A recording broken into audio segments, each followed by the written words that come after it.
So, welcome to follow-up webinar number 1. And so everything is linked. You have a number of resources linked on the original handout.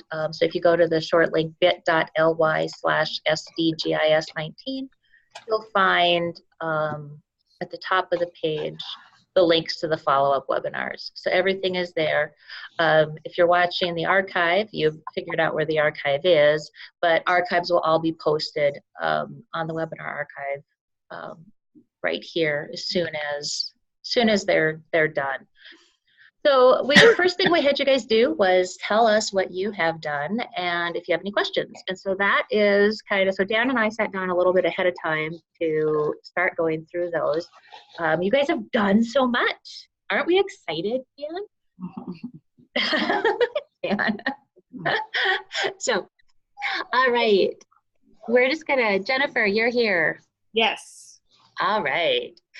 Tell us a little bit about what you've done and how it worked, and we'll go into your questions. Sure. So with my advanced class, we noticed that with their history class, they were doing Salem witch trials, and that was one of the geo inquiries. So I did the map, the undercover mapper 1 and 2, which they liked and did a good job at, although I thought some of them really rushed. So I thought, how could I, really make them hit all the points with the directions on that. And then we did the geo inquiry, which was great. But then with my team, I had them log in as students to sort of show them what they could do. And the logging in process was kind of a hot mess. And so I'm really to do that with 30 students rather than just 8 adults. That was sort of my biggest concern. All right, as somebody who does adult PD, you'll be fine with 30 students. No, that was a really great question. And so I know I just read something recently about how somebody managed the kids changed their password and then also set that question and how they managed that. And so I was going to try to find that and follow up with you on that. The other way, what I vaguely remember from reading about that was they were very specific. So like the password, they told the kids what the password needed to be, and they also told the kids what they needed to. They gave them the specifics, and then they did them in small groups, and so it was really a small group type. So when someone does not listen, I guess, and I need that sort of reset, is that something we can do within our organization? It is totally, and that's where so right now you have somebody in your organization who manages it, right? We have Mike Amelins. Okay. He's gonna love me. Huh? So he's going to love me is what you're saying. Well, one of the things you can do is you can ask that he set you up as an admin. I mean, he can still be the big admin, but he could set you up as an admin to manage, like change passwords and, that kind of stuff so that you can actually manage your own. After this, I will set out kind of a suggested user setup, because having one main admin is recommended, but then having lesser admins is also recommended, because especially if you're going to be a heavy user, it'll just be easier for everybody involved. Does that make sense? Yes, absolutely. Okay. So yeah. Nice. And the kids, did the kids like it? They did. My big mistake was I didn't catch that the answers were on the sheets that I copied for them. So they really walked through the geo inquiry okay, with the answers rather than kind of figuring out for themselves. So mental note for next time. Okay, and somebody asked further down, and I added that link too for the geo inquiries. So that's actually on here. There are the Google Docs you can actually just that don't have the answers on them. Yeah. So that is linked further down on these questions. Yeah. So I will try that next round. I'm going to try with my PL kids. She's supposed to be here at 4:30. She'll be here soon. Sorry, I have someone waiting for a basketball ride. I will next time. I'm gonna try it with my personalized learning kids soon, and then we'll see how that goes. Okay.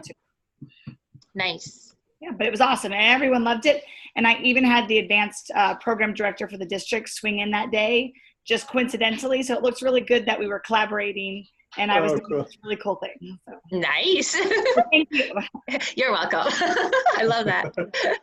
All right, Paula. Are you here, Paula? I don't think I don't she think is. so. Okay, But- that's okay. But if you want, we can address it because we're going to do the, okay. Yeah. It's going to be archived.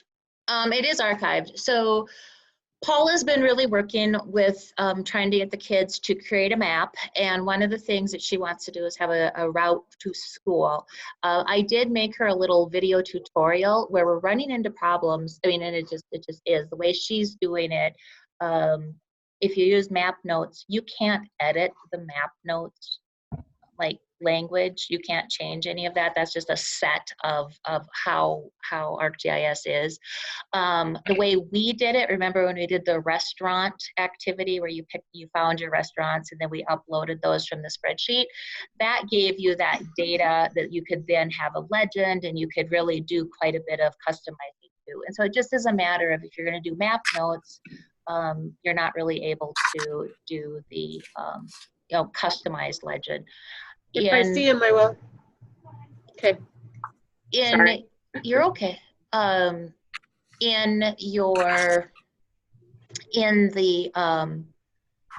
When you're in an org account though, you can actually have it map a route for you, and you can have a map a walking route, a driving route. It can take into all sorts of considerations, and it'll actually draw the line there. So this is a super short video here that gives that information.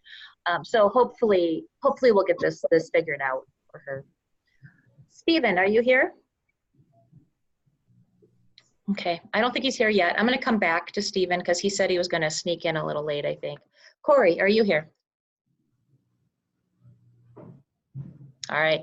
Corey asked if there's a way to get the geo inquiries without the answers already on the pages. And there's those Google Docs that do have all of the geo inquiries without the answers. And so you can go in and you have to make a copy of them because you just have view only. But once you make the copy, at that point, then you can edit them and do whatever you want with them. So that's really a nice feature. Okay, rolling on down. Elke, are you here? Yep. Yay, hi, oh, there you are. Okay, so what have you done? We've done the undercover mapper, which they thought was kind of interesting, you know, once it got started. We've done the We the People. What grade did you do it with?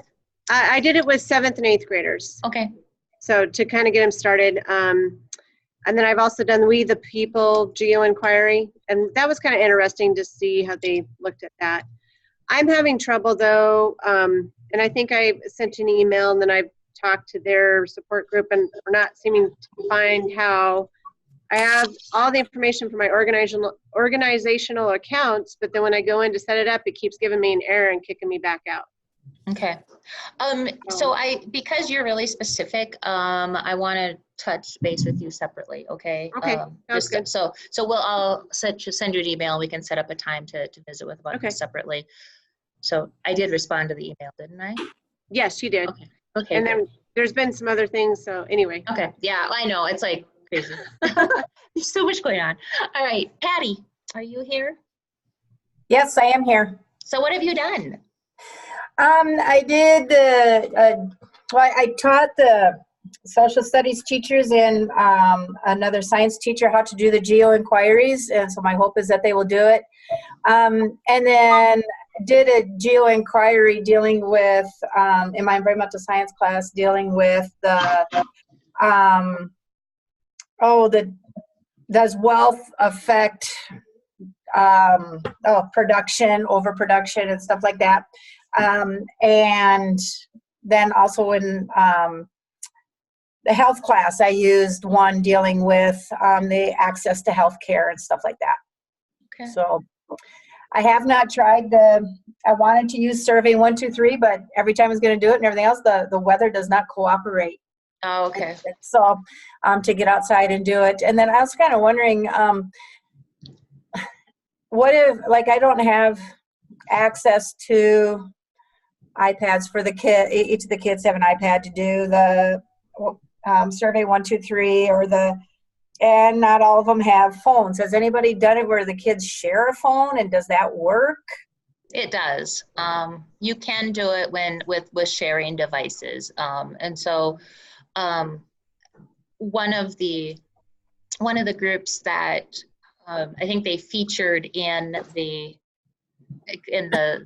map contest, they shared devices, and so just having a number of devices, but you don't have to have necessarily one-to-one. Okay, and I was just kind of curious too, like if I were to get someone to possibly donate a phone and stuff, that's a dead phone, and I take that back. I would have to have some data or something on it so we could use it outside, right? Right. Ah, shoot. Okay, never mind. Answered my own question. Okay. Well, when we can kind of brainstorm with what your options are there too. Yeah. Because what?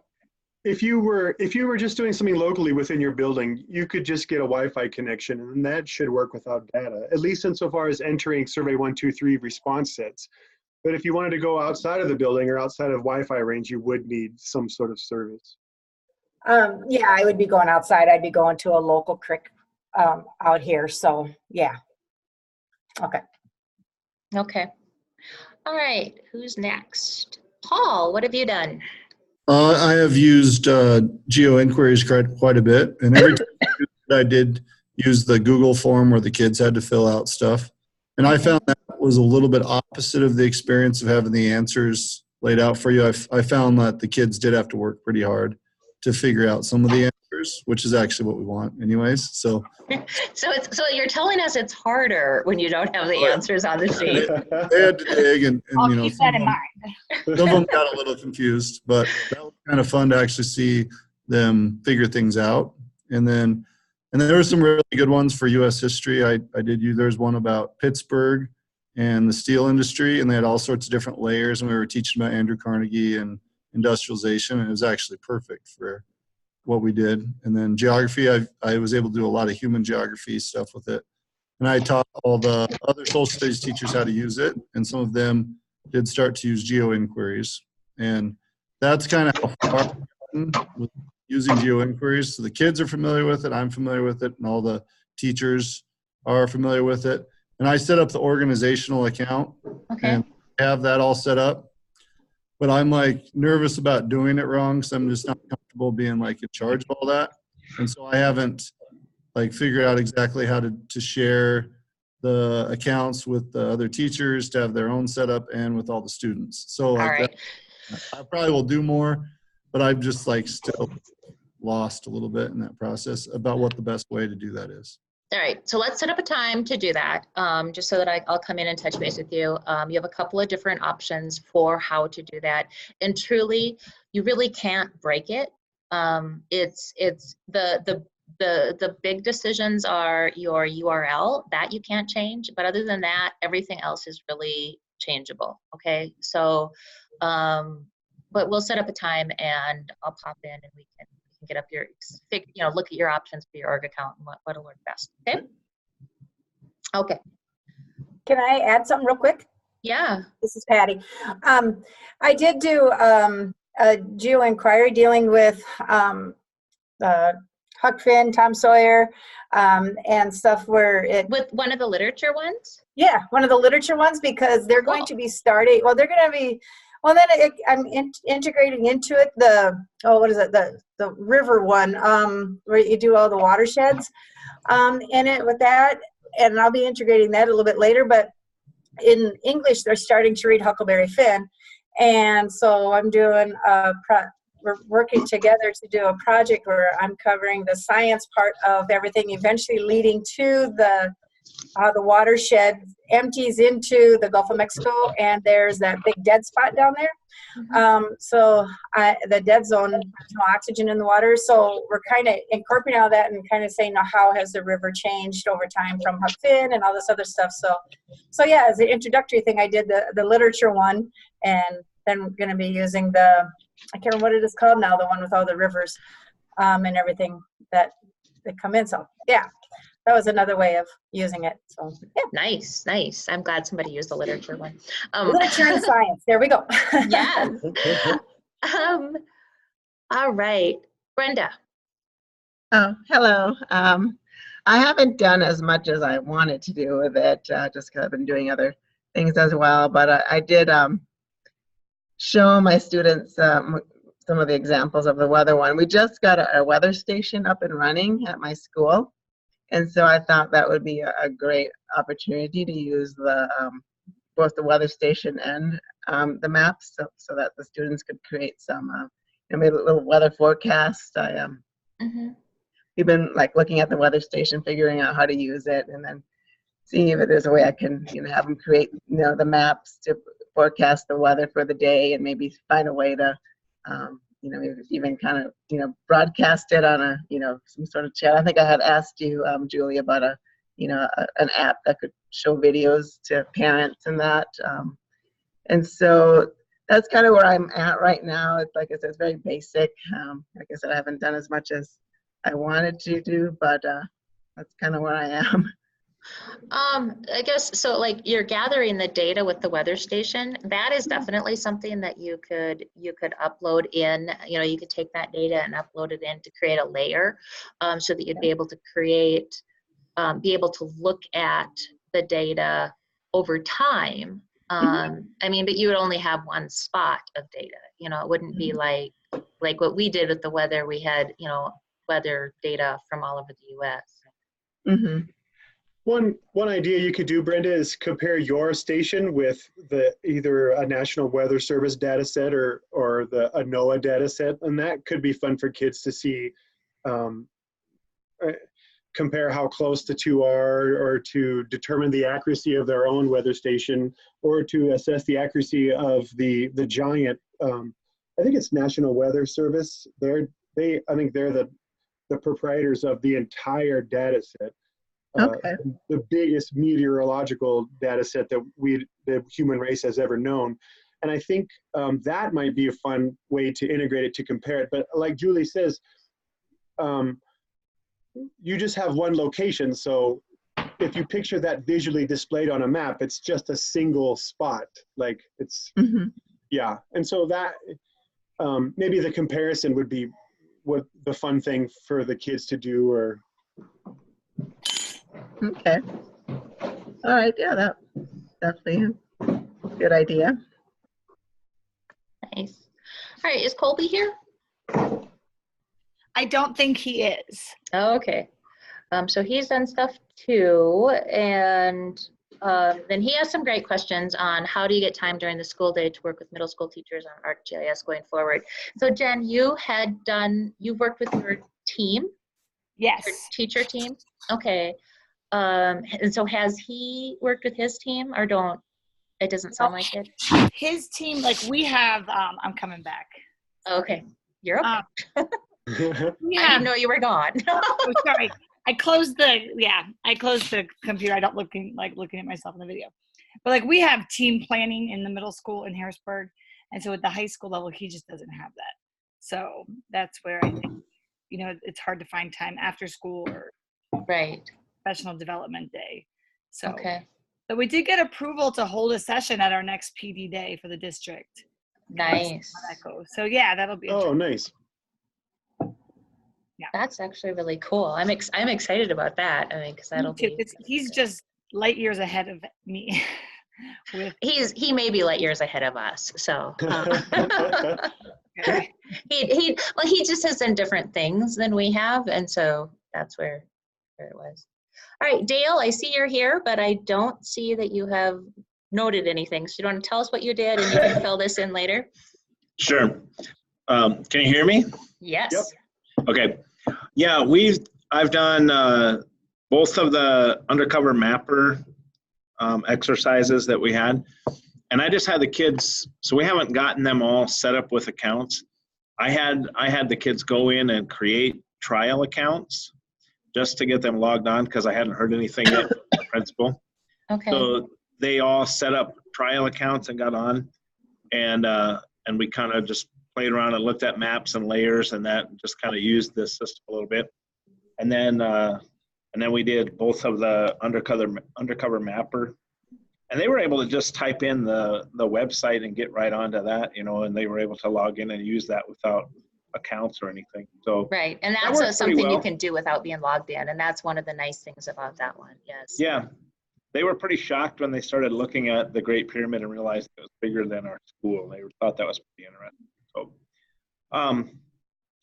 going forward, I'd like to, you know, get their accounts set up so that we can do that. We do a culture fair and some of that stuff coming up in here in the spring that I think we could utilize a lot of the mapping stuff with that to show them, you know, just to, so that they have a better understanding of size and scope of the countries they're talking about, some of that. So like I said, it's right now I'm just kind of, I'd like to get the administration going and get so that we can get all those accounts set up for the kids. All right, yeah, I'm gonna touch base with you a little bit too then, so. Yeah. So Julie, maybe we want to recruit a group, maybe after webinar number 2, that is willing to do a sort of a panel presentation at the TIE conference about how they're using ArcGIS software in their. That would be awesome. Yes, we'll add that to the number 2 agenda. So that would be cool. Okay. Okay. All right. So that is everybody who has everybody that's on talked? We missed anybody? Paula had an appointment, or she would be here. She's been struggling to get stuff set up. And We've been chatting, and I will touch base with her again. So, and then Stephen sent an email, and so he's got to practice, and so I don't think he showed up. He had asked like how to share student work, like we did in our seminar. We would just have you share your maps and put it on a shared spreadsheet. The other way you can do that is in your organizational account, you can have groups created and then have the kids share within a group.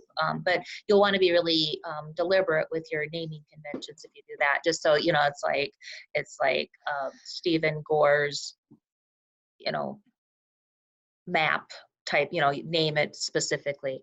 And then he also asked about, he's set up their org account. He asked about creating an account to save projects that are made public. And yes, that is always nice if you want to be able to make accounts public and preserve student privacy. If you use anonymous accounts, it doesn't really matter, but if you want to set up a public account.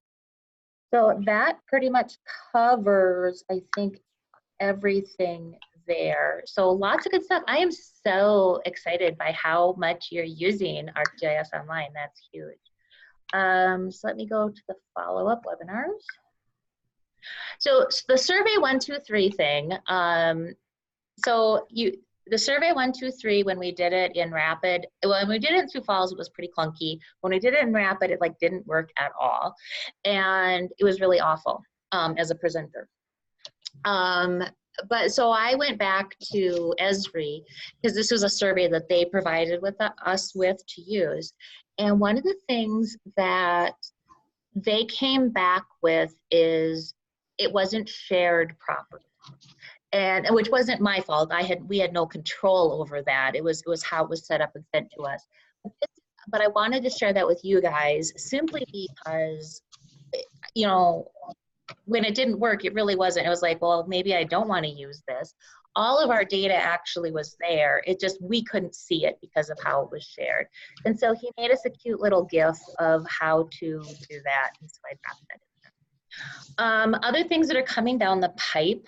Real quick, sorry. Yes. With that, are you accessing that through like an iPad or through the URL for the survey 1, 2, 3? The survey 1, 2, 3 you can access any way you want. It can be through the app if you have an iPad or smartphone or something like that, or it can be through the URL. And I've actually accessed it on my phone through the URL too. When you do set up survey 1, 2, 3, you can check and you can say, you know, you can force people to use the app. You can force people to use one thing or another. I generally don't when I set up a survey 1, 2, 3 because I figure I want people to fill it out. I don't want to force things. So Thank you. Yes. But so this is the sharing of the data, so is if people can look at it or not, and they didn't have the settings set up right on theirs, which was, I mean, I was really actually glad, because it was a great learning opportunity, but it really was really awkward when we were trying to model, when we were trying to demo it with you guys. There is a new map viewer coming down the pipe. What does that mean? It just means Esri is constantly improving things and changing things. And I'm not really that worried about it. It's not available yet. It's going to be available after their October update, and it wasn't available when I checked earlier this week. And so it is going to, it's going to be faster. It's going to be, provide more functionality. Just be aware of it. So when you log in and something's changed, you know why it's changed. It's not that you've lost your mind or something. Can you scroll down, Julie, and just show them some of the highlights of that tool? That it's really crazy. Like, oh, the new map viewer. Yeah, Yeah, I have such poor internet where I'm at that. Sure. It's mainly just me. I watch things spin and it gives me anxiety. If you scroll down a little bit, they show in like real time this instant visual feedback for defining parameters. Yeah, that one right there. So a map of life expectancy that you can in real time slide to have it populate. And you can see, so it's kind of like really when we do stuff in Word and Excel, and when you click on something, it changes right away, and you don't have to say done to see what it does.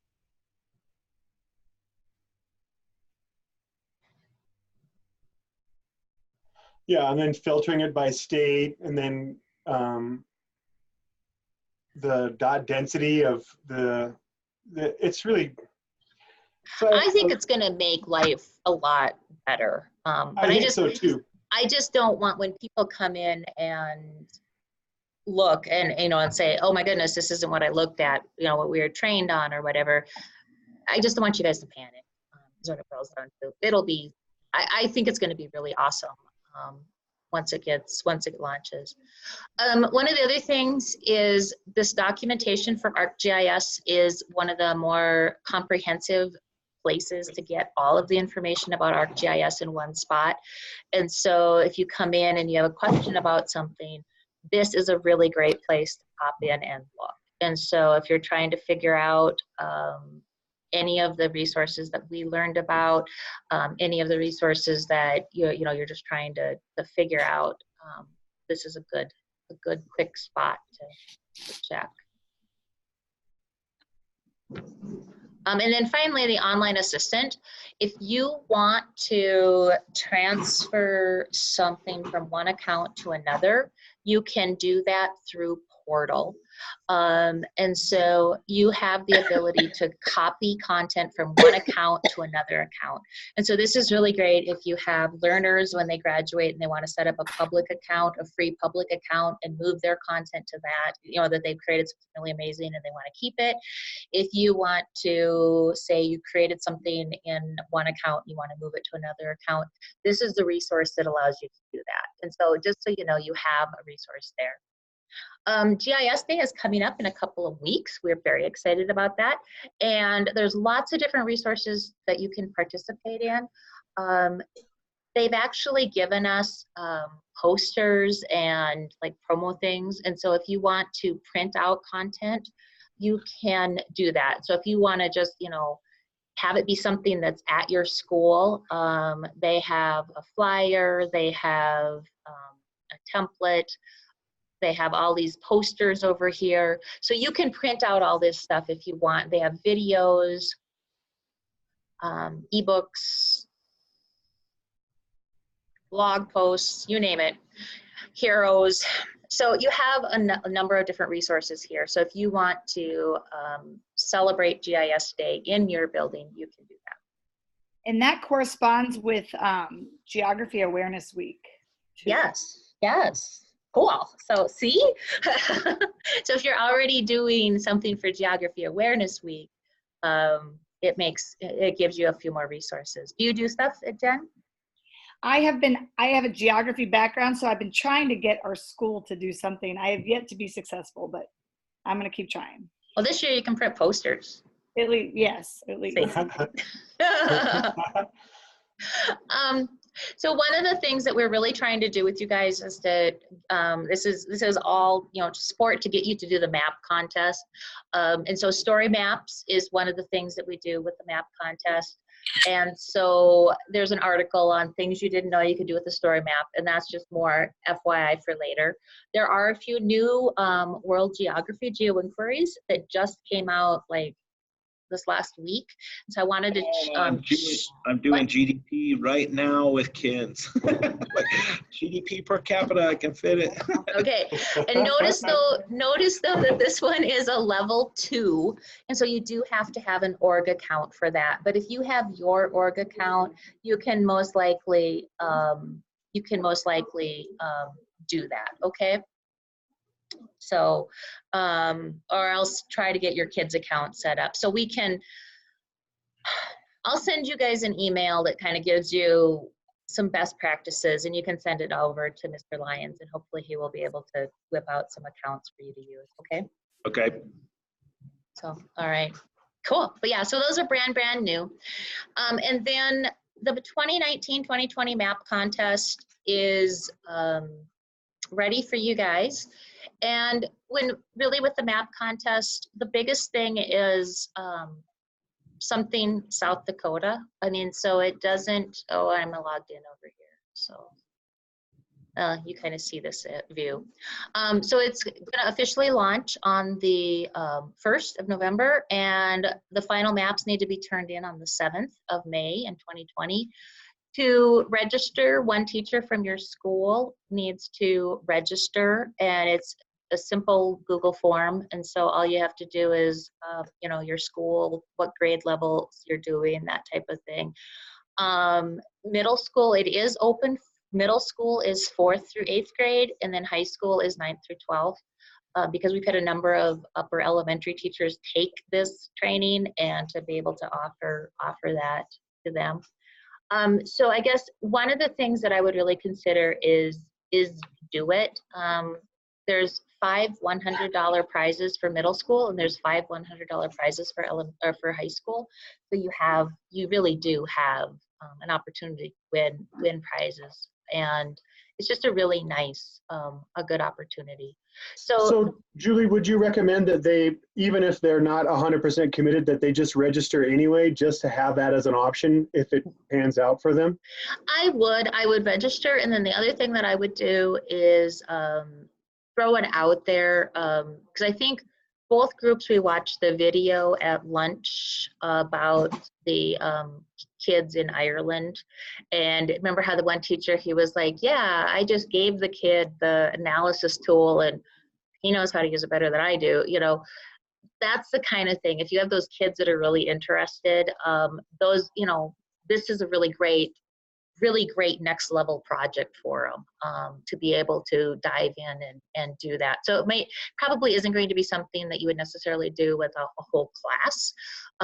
But if you have those kids that are really interested, or you're looking to challenge some kids, or that type of thing, especially as a start, that would be a great way to start that. And you could announce it during GIS Day. That's an opportunity. There you go, Jen. There you go. If anyone's looking for an idea, something one of the ideas that I had was, like on Wednesday, wear a geography shirt. Just everyone wear a shirt with a location. And then they could, using the survey 123, I think you could actually plot that all then, right, on a global map. Yes. Maybe if someone else is looking for something, that would be super fun. And then if a number of us did it, then we could share that, and we could share those layers, and that would be fun, you guys. I love that. That's only 2 weeks away. No, that's only 2 weeks away. That's tons of time. Oh, it really isn't. Okay. Well, that I think was everything that we really wanted to touch on with you guys, was mainly seeing where you guys are, how things are going. I'll follow up with everybody that I said I would follow up with in terms of getting your account set up. the map contest, new stuff, and the new map viewer. Dan, do you have anything else? Nope, I don't think so. Okay. So I guess I would say our goal for this whole process is to help you guys just put some more tools in your toolbox. If you guys needed any support, don't hesitate to reach out to us, and we can figure out how to best support you guys as you're going through this. Because I'm getting really good at making short little videos about how things work. So I've been doing that a lot lately. Good times. Alrighty. Well, have a lovely night, you guys, and thanks so much for spending time with us for the follow-up webinar. And those of you that attended live, you're good to go. And anybody who's watching the recording, send me an email with a summary. So thanks. Thanks, guys. Thank you. Bye-bye. Thanks, guys. See ya. Bye. All right.